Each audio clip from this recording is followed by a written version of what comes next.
Hello, students. Welcome again to my virtual class in physical education. Let's start. Last time we talked about the lesson 6, and now we're gonna proceed with the lesson 7 with the title Proper Etiquette and Safety in the Use of Facilities and Equipment. Although we are now in pandemic and we cannot do a face-to-face, we need to tackle this one. For in the near future o sa mga susunod, you can apply this. So, when engaging in training and exercise, a lot of the activities make use of the school facilities and equipment. So, the following guidelines need to be followed in order to allow everyone a fair, orderly, and maximal of safe usage. And to avoid the equipment hugging, lesson chaotic, movement of students, and as well as the equipment and prevent possible accidents. So the first we have here in the list, take care in using facilities and equipment. Why we need to take care our facilities as well as the equipment itself? Because a lot of money have been invested to provide students with facilities such as fields, courts, and multipurpose halls to be used for various functions, including physical education programs. So, specific sports equipment are purchased for the use of students in the various sports and games so that fitness can be encouraged as fun and engaging activities. So, we need to take care of our facilities. Hindi lang yung mga ginagamit sa sport. Lahat ng facilities na meron ang school. Kasi nga, as I said, there's a lot of money have been invested to provide those facilities. Hindi naman biro ang pagbuo or pagkuha ng budget or kung saan man nanggaling yung mga pinanggawa ng mga facilities ng mga school. So, doon madalas ginaganap. So, we have the fields, courts, and as well as the multipurpose. So, si multipurpose, masyadong mabenta yan. Every event, madalas ginagamit ng mga school yan sa mga school activities, meetings, and whatsoever it is. So, even the equipments, kailangan natin silang ingatan, gaya ng pag-ingat nyo sa mga jowa nyo. Yan. So, kailangan natin silang ingatan kasi nga po, isa rin po yan sa mga binigyan ng investment ng school. So, kailangan natin silang i-handle with care. So, parang kailangan natin ingatan para sa mga susunod na gagamit nito, magagamit pa nila. Hindi naman, ang pangit naman kung kaya yung mga last na gumamit, tapos sira-sira na pag kayong gagamit. Di ba parang nakakalungkot lang? Kasi bakit hindi nila inayos yung paggamit? So, dapat pag ikaw na yung next na hahawak ng equipment, yung gagamit ng facility na yon is ingatan mo. So, next, use only the equipment that you already know how to operate. Ano bang ibig sabihin nun? So, kung hindi mo alam gamitin yung equipment na yon, do not try to operate it.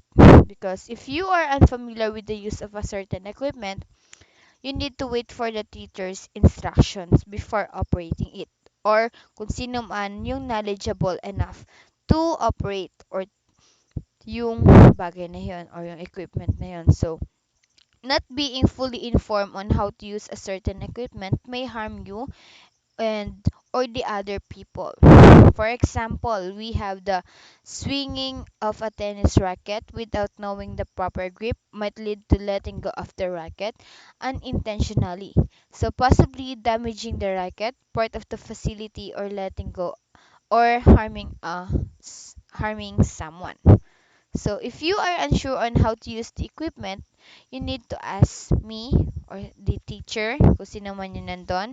Refrain from touching or using an equipment that is still not part of your program.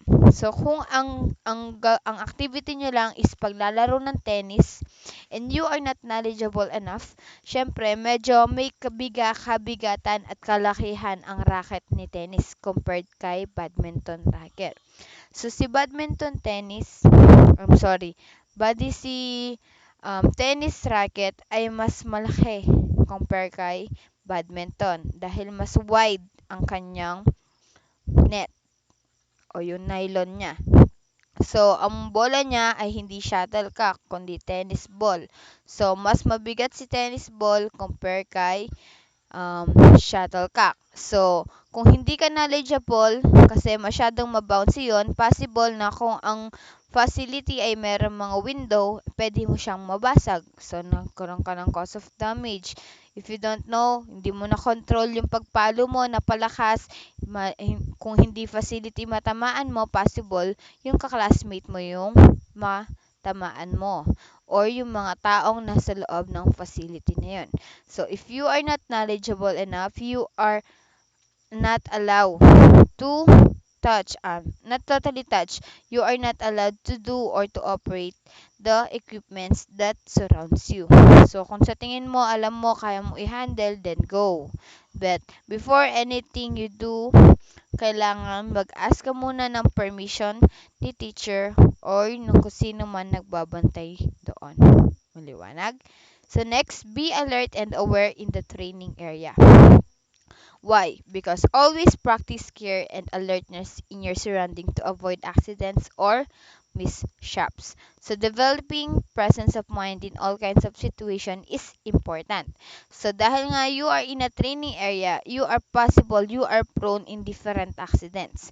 So you must be all alert and aware kung ano yung mga dapat nyong iwasan. Sometimes may mga facilities doon na for example, nasa loob ka ng gym. So, meron mga equipment doon just like the barbells, yung mga ginagamit sa different kinds of weightlifting na pwedeng um, yung hindi mo naman kaya, binuhat mo. Pwedeng possible yung muscle mo is motor or mapunit. So, kailangan uh, nagiging aware ka. Alam mo at may kaalaman ka sa bagay na yun. Para naman alam mo kung iiwasan mo siya o hindi. Kung alam mong safe ka ba sa pwesto mo or hindi. So, dapat you are always alert and aware. Next, in performing exercises and movement in general, practice good form first. So, many students, for example, may want to perform a lot of push-up repetitions. But doing it in proper form may result in two things. One, he or she may not reap the benefits of that exercise. And two, wrong form may cause injury. So, dapat, if you were executing an activity or an exercise, make sure you are already exerting an effort. Total, nagpapagod ka na rin, bakit hindi mo pagawin yung tamang position and proper executing of it? For example, yung sinabi ko is the push-up. So, syempre, if you were doing the right or the wrong form, kung maling posisyon at maling pagporma ng kamay at ng paa, syempre, mas marami kang magagawa na push-up. So, feeling mo magaling ka niyan, feeling mo kaya mong buhatin yung katawan mo because push-up, ito yung binubuhat mo ang sarili mong weight o ang sarili mong bigat. So, kung dalawa lang ang kakahuntungan niya, it's either na hindi mag-benefit, hindi siya magmamaterialize yung ginagawa mong push-up, walang mangyayari sa katawan mo. Second, pwede ka pang mag-cause ng injury kasi nga mali yung forma ng katawan mo. Pwedeng bigla ka na lang masipitan ng ugat, mag-cramps yung mga muscle mo. So, you make sure na you were doing the right form or formation ng mga exercises. Naintindihan? Next, we have bring back all equipment in place after use. So, after use, equipment must be returned to its original storage area to prevent having them misplaced, stolen, or unnecessarily cluttered in the training area. So, this may cause an accident that can injure people or damage the equipment after using of it may also signal the next user that it is their turn to use. So, bakit ba kailangan natin silang ibalik sa kung saan sila nakalagay? Kasi nga po, ang pagbabalik ng mga equipment ay inyong mga um, kayo ang nakaatasan doon. So, it's all your responsibility kasi kayo ang humawak nun. So, kayo din ang magbabalik nun. So, kailangan ibabalik mo kung saan mo siya kinuha. Kasi once na hindi mo siya, naging burara ka, possible yung hahanap nun o yung next na gagamit, alam niyan doon niya kukunin tapos hindi niya mahanap. So, ikaw burara ka, iniwan mo doon. And then, yung taong yon hindi niya alam na merong equipment doon. So, kasi nga, mali mo, nakikipag-usap siya, nadapa siya o edi nag-cause siya ng injury. So, possible din na manakaw.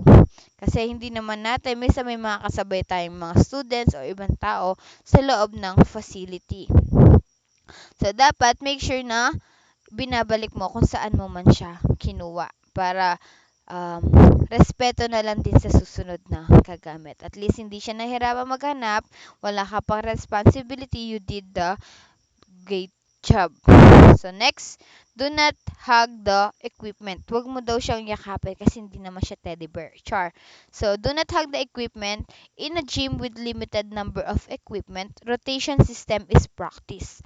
Usually, even while on rotation, a certain equipment is monopolized by a small group of students through sharing. Students must be conscious of the time given to them in using the equipment and the venue to allow everyone a fair use of the facilities. When we say do not hug the equipment, hindi literally na yayakapin mo lang.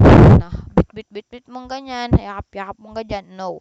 So, ang pinakasabi niya dito is kung ikaw ang may hawak na equipment, make sure na hindi matutulog sa'yo yung equipment na yon. Kung hindi mo naman hahawak, pagaganahin or hindi mo na siya gagamitin. So, you are just in a limited time to look, to para tingnan, pagmasdan, or i-observe yung equipment na yon para ma-feel mo lang, ganon. So, hindi siya mag stay sa'yo in a whole hour. So, kailangan yung mga kasunod, mag-rotation siya. So, there is a rotation. Hindi lang ng ikaw ang pwedeng kumamit.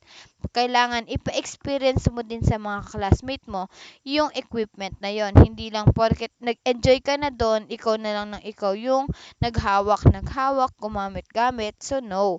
So, dapat, kahit nag-enjoy ka, learn to share. Kailangan din ma-experience ng mga kasama mo or ng mga taong nandoon sa gym. So, do not hug the equipment. Next, return the equipment properly and leave the venue clean. If you have sweat all over the bench, you just use towel it down. So, kung gumupo ka daw, when we say press or bench press, yung pinaghihigaan, kung sa palagay mo, ikaw ay yung pawis mo is masyadong marami compared sa iba, make sure na always bringing your towel. Hindi lang para sa mukha mo, pati na rin pampunas ng mga um, pinag uupuan mo or pinaghigaan mo para naman hindi nakakadire kasi parang it's just parang ang gross naman na yung next na parang ang greasy ng pakiramdam um, ng equipment or ng bench or ng upuan na yon. So, dapat, di ba, pupunasan mo. Parang, syempre, kung ikaw, ilalagay mo yung position mo dun sa next na gagamit, ayaw mo din yung mangyayari, di ba? Do not do to others that you do not want to do unto you. Sabi nga, di ba?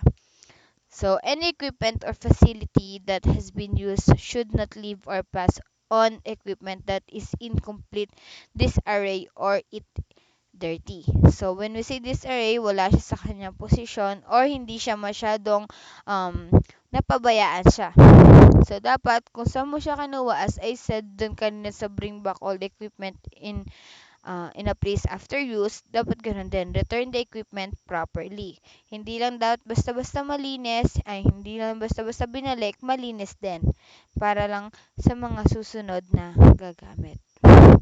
Next, check yourself. Practice proper personal hygiene and care. So, meron din proper hygiene and care. So, common ways to maintain a proper hygiene and care is by bathing and keeping all parts of the body clean. This shall protect yourself and eliminate the transmission of disease, infections, and other illnesses. Syempre, 'di ba, nagpawis ka, umuwi ka. So, yung mo, dapat kung sa tingin mo you will exhort or gagawa ka, mag-engage ka sa isang physical activity, you make sure na you always bring an extra clothes with you. Kasi naman, 'di ba, nagpapawis ka, maglalagkit ka, nakakairita sa katawan. And then bigla, syempre, hindi mo naman maiiwasan minsan magkakaroon ka ng body odor. It's normal na magkaroon ka ng amoy. Although, hindi normal yung pababayaan mo lang yung amoy mo. So, you need to be careful on your hygiene. Kasi, I myself, ako, nung nag-aaral ako, minsan, talaga hindi maiiwasan yung magkakaroon ka ng putok, especially nung taekwondo kami. Talagang yung pawis ko nun, sobrang sobra kasi pati yung nagsasayaw. So, I make sure na before ako mag-training, I put some deodorant or tawas. Kasi 'di ba ayoko na aamoy na amoy putok ako. Ang sakit kaya sa ilong, tapos yung gaganon ka lang maaamoy mo, 'di ba? Tapos o kaya dumaan ka tapos maaamoy. Nakakahiya naman 'yun sa mga tapos pag dumaan ka, pag chichismisan ka ng mga classmate, ay si ang baho ng kilikili niya. Ay si may puto siya, ganon. 'Di ba? Ayaw mo naman 'yon. So, you need to be careful. And kailangan mo talagang alagaan ang iyong sarili. So, this shall protect yourself, eliminate from transmission of disease. So, dahil 'di ba, yun minsan ang sabi nila ang putok nakakahawa pag nagpapahiram ng mga damit. Totoo naman 'yon kasi pag hindi mo rin maayos yung pagkakalaba, nagkakaaroon talaga ng amoy yung mga damit. So, dapat maging malinis na lang tayo sa ating katawan. Kung sa tingin mo ikaw ay nagpunta or may ginawa kang sa tingin mo is very mahirap or vigorous or extreme, it's time for you at least kung wala kang pampalit or wala kang dalang clothes, pag-uwi mo ng bahay, make sure na maligo ka or pakakuskus mo. Yan. And then, bili ka ng pabango, ng deodorant, ganyan. Hindi naman luho yon yung pagbili-bili ng pang skincare, ganyan. Maganda rin yan kasi, 'di ba sarili mo naman yung inaalagaan mo. Para sa sa'yo rin naman yan, hindi lang para sa kanila. So next we have the move on the double. So do not loiter around the venue or hang onto equipment doing lifting. Condition yourself before engaging in any activity.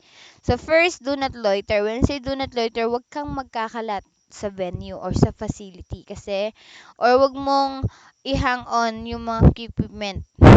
Yung mga kunyari yung mga nakasabit-sabit, wag kang maglambarak doon kasi hindi naman monkey bar zone. Or wag mong hahayaan na nakatiwangwang lang sila. So, yun yung ibig niyang sinasabi doon sa do not hang on the equipment. Kasi, hindi lang naman ikaw yung gagamit. So, before you engage in an activity, make sure you do some warm-ups.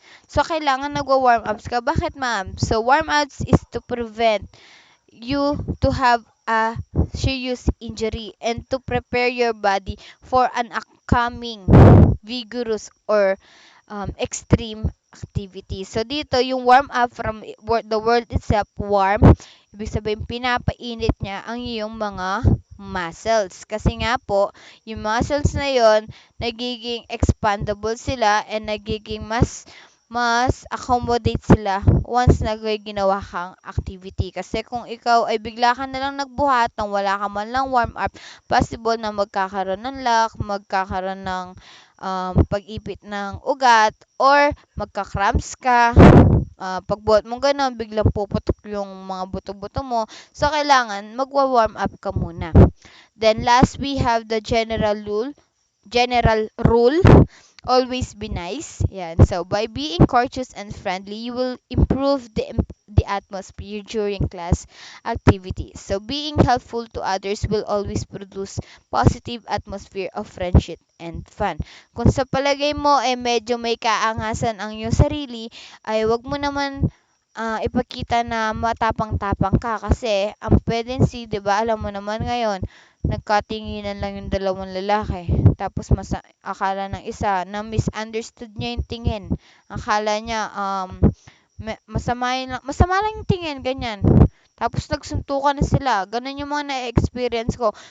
Bakit kayo nagsuntukan? Ma'am, kasi tiningnan niya ako ng masama. O, 'di ba? Dapat ganun. You keep yourself at the ground. Keep your feet at the ground, 'di ba? Lagi lang tayo mapagkumbaba. Huwag tayong mapagmalaki na yung kumbaga yung sasa. Huwag ka masyadong feeling mo, alam mo lahat yung mga ganon.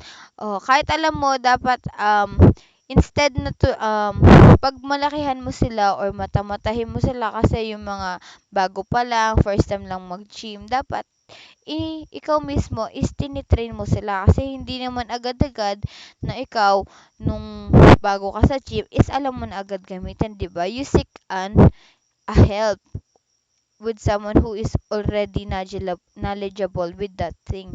So dapat ikaw mismo ganun din. So para maiwasan yung mga pag-aaway kasi madalas may init ng ulo ng mga naggaganyan, 'di ba? Parang laging nagyayabangan. So you need to improve the atmosphere in a good or courteous and friendly atmosphere para lahat kayo ay masaya. So those are the 10 rules that must apply in proper handling or proper etiquette and safety in the use of facilities and equipment. So again, ano lang natin, i-recall lang natin yung 10. First, we have the take care in using of facilities and equipment. Second, use only the equipment that you already know how to operate. Third, be alert and aware in the training area. Fourth, in performing exercises and movement in general, practice good from form first. Fifth, bring back all equipment in place after use. Sixth, do not hack the equipment. Seventh, return the equipment properly and leave the venue clean. 8. Check yourself. Practice proper personal hygiene and care. 9. Move on the double. 10. As a general rule, always be nice. So those are the rule in proper etiquette and safety protocols in engaging or taking the facilities and equipment. So that ends our lesson for the lesson 7. I hope you learned from me and prepare for answering your activity sheets. So that's all for today. Good day, class, and have a great day. Bye.